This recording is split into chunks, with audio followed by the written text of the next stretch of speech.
What's going on, everybody? Dogman Dan here. We're going to review quickly Night Squad. Recently came out, an action game on Steam. I received several codes to test it for myself, as well as to get a couple of members from the Night Owls gaming community in here to test the multiplayer aspect together. Stay tuned for that. We will have that in a future video, as well as probably some more follow-up videos. I can tell you right off the bat, the game is definitely fun. So let me tell you a little bit about it. You're going to see some game footage in the background. Then we'll talk about the different game modes as well. A little extra game footage going on and all that good jazz in here. So Night Squad, you can have anywhere between 1 to 8 players in a arena type of game. You can also, if you don't have different players, you can have AI bots, which can be really difficult even on easy mode. You can single player, multiplayer, local co-op. If you have people in your house, you can have multiple people on the same computer, I would assume. Full controller support. It's very simple. The game options are very simple. There's not much there. I do recommend playing with a controller. It's really easy to move around, with a PlayStation, Xbox controller. Not too many keys or functions.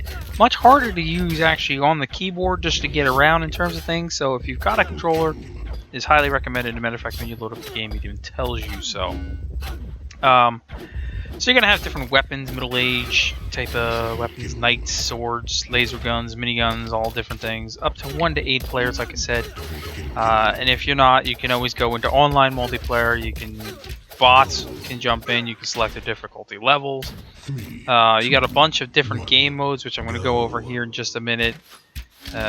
Different weapons which you'll see throughout the game, different things that pop up, bombs, laser guns, swords, bow and arrows, and kind of much more. And it's just there. It's there to have fun. It's a great little indie game, little action arena style indie game that is released by Chainsaw Games. Okay, and like I said, it is on Steam. It is $15 on Steam. They've also got a DLC that's $5 as well. If you're interested in that, which gives you some extra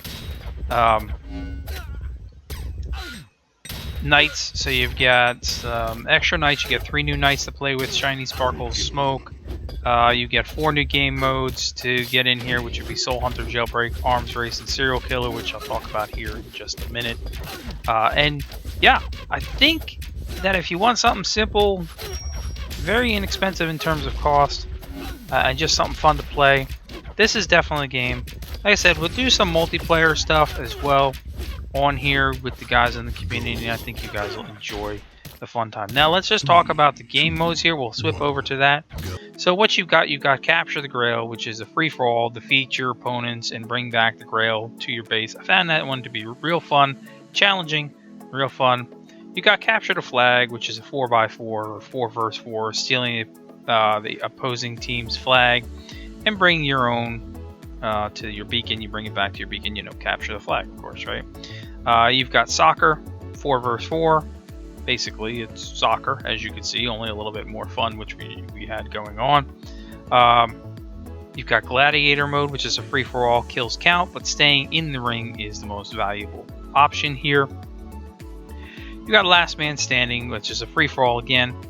Be the last one alive to win the round. The first to kill everybody basically wins. Okay. You've got a Team Deathmatch, which is another 4 vs 4. Defeat your opponents as possible to win. You can set your times up on all these. You can set easy, medium, hard, so forth and so on. How long you want the matches to be. You've also got Juggernaut, which is another free-for-all. You become the Juggernaut to get the minigun, and you just rip everything apart with the minigun. You've got Domination, take control of the beacons to earn different points. Another 4 vs 4, another team-based game. So this is really cool when you're doing a single or when you're doing it with players, and even with the AI, it seems to be pretty fun. Crystal Rush, protect your team's crystals while drilling through your opponent's crystals. Simple and easy. As you can see, everything seems real simple, fun, relaxing. Jailbreak, this is part of that DLC. Deadly allies will be jailed. Rescue them or lose the round. So you don't want your allies to get jailed, otherwise you lose. Arms race, you're going to cycle through all the weapons by killing other knights. It's an interesting one. You've got to get at least 3 different kills, I believe it is. I haven't tried arms race yet, to be honest, so I'm just letting you know. Serial killer, destroy other knights in order indicated on your spawning point, so you have to kill them in a certain order in order to win this, and you can set up how many you need to kill. Soul Hunter, it's a free-for-all. Retrieve other knights' souls and bring them back to your spawning point. That's a pretty cool one as well. Again, that's part of that DLC, which is $4.99. It's real. I mean, really, if you buy the base game and you buy the DLC, you're talking $20, and so far it is well worth it. A lot of playability, and if you're into this style of game, you'll definitely like it. You've got your random, so you never know what you're going to get. You can just click it as a random, and that's basically what's in there right now. Again, I will have some more footage.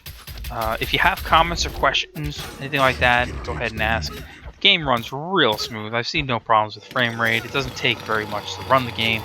Again, if you've got a controller, that's going to be your best way to play it.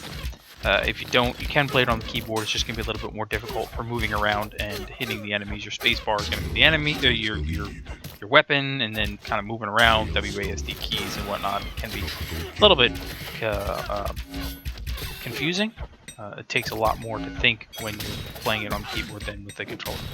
Anyway, until the next episode, thanks for watching as always, and I will catch you guys soon.